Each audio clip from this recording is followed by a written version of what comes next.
बड' लेटेस्ट आपडेटआव बयखौबो बरायबाय। दिनैनि रादाबखौ फरायदों आं प्रमद खाख्लारि। गिबि निउज आपडेट दङ। फैगौ 5 मेसिमाव रायजोआव गोब्राब अखा हागोन। आसामखौ लाफानानै गं 6 रायजोआव गोब्राब अखा हागोननि सांग्रांथि होदों हादरनि बोथोर बिगियाना। बेफोर रायजोनि सुबुंफोरखौ सांग्रांथियै थानो बोसोन होदों बोथोर बिगियाना। बोथोर बिगियाना मिथिहोनाय बादिब्ला 5 मेसिमाव आसाम, मेघालय आरो सिक्किमाव गोब्राब अखा हागोन। बिनि अनगायैबो टुइटनि गेजेरजों बोथोर बिगियाना फोरमायनाय बादिब्ला 3 आरो 5 मेनि गेजेराव सोनाब बेंगल आरो ओडिशायाव गोब्राब अखा हागोन। ओरैहाय 4 मेयाव अरुणाचल प्रदेशआव गोब्राब अखा हागोनखौ मिथिहोदों बोथोर बिगियाना। नैथियाव दङ। साबा एमएलएफोरा हिमन्त बिश्व शर्मा बिथांखौ आसामनि गिबि मन्थ्रि जानांगौ होननानै दाबि दैखांदों। आसामाव मैया बिधान सभा बिसायख'थिनि फिथाइ फोसावनायनि उनाव बिजेपिआ देरहादोंब्लाबो सोर बिजेपि दोलोनिफ्राय आसामनि गिबि मन्थ्रि जागोन बेयो दासिमबो रोखा जायाखै। बेबादि समावनो कार्बि आंलं हाजो ओनसोलनि तुलिराम रंहांजों लोगोसे साबा एमएलएफोरा डक्टर हिमन्त बिश्व शर्मा बिथांखौ आसामनि गिबि मन्थ्रि जानांगौ होननानै दाबि दैखांदों। मख'नो गोनांदि सोर आसामनि गिबि मन्थ्रि जागोन बेखौ समासो मिथिसिगोन। थामथियाव दङ। आसामाव फिन हरनि समाव सोमावलांदों खेबब्रै बांग्रिं। हरनि समाव फिन खेबब्रै सोमावलांदों आसामखौ। गिबियै हरनि 10:02 समाव 2.6 रिक्टार स्केलनि बांग्रिं मावदोंमोन। बिनि मिरु थावनिया सनितपुर जिल्लानि ढेकियाजुलि होनना मिथिहोदों। बिनि उनाव फिन 10:10 समाव 2.9 रिक्टार स्केलनि बांग्रिंआ बे एखे जायगानिफ्रायनो मावदोंमोन।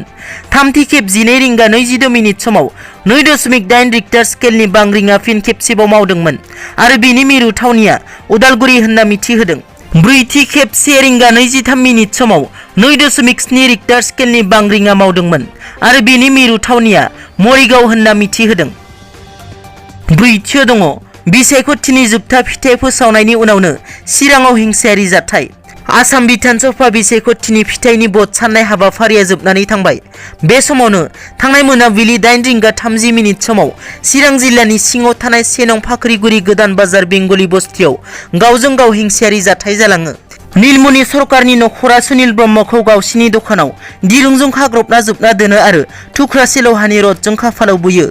सुनिल ब्रह्मआ फोरमायनाय बादिब्ला नीलमणि सरकारा हर थाजासे दखान होनायखौ नुनानै गुरैयै बन्द खालामदो होननानै खावलायनायावनो नांलायनाय जादों आरो बेयावनो सुनिल ब्रह्मखौ जयै लोगो लाना हमख्रबो। सुनिल ब्रह्मआ जाथाय खालामग्राफोरनि हेंथायै पुलिस थानायाव एजाहार गथायनाय जाबाय होननाबो मोनथिहोदों। बाथियाव दङ। दुधनैयाव जादब स्वर्गीयारिया देरहादों। गवालपारा जिल्लानि सिङाव थानाय 32 नं दुधनै जनजाति बिधान सभा बियाबाव कंग्रेस दोलोनि बिजाथि जादब स्वर्गीयारिया गासै 77,384 भट मोननानै देरहानो हायो। गुबुन फारसेथिं बेरेखा दोलो बिजेपिनि बिजाथि सियामजित राभाया 76,452 भट मोननानै जादब स्वर्गीयारिनि आखायाव जेननो गोनां जायो। बेजों लोगोसे उदां बिजाथि थामहिनबा बारग' एमएलए दीपक कुमार राभाया 16,424 भटल' मोननो हायो। दिनैनि रादाबा एसेनोसै। नोंथांमोना जुदि आंनि चेनेलखौ दासिमबो साबस्क्राइब खालामाखै अन्नानै साबस्क्राइब खालाम। गोजोन्थों।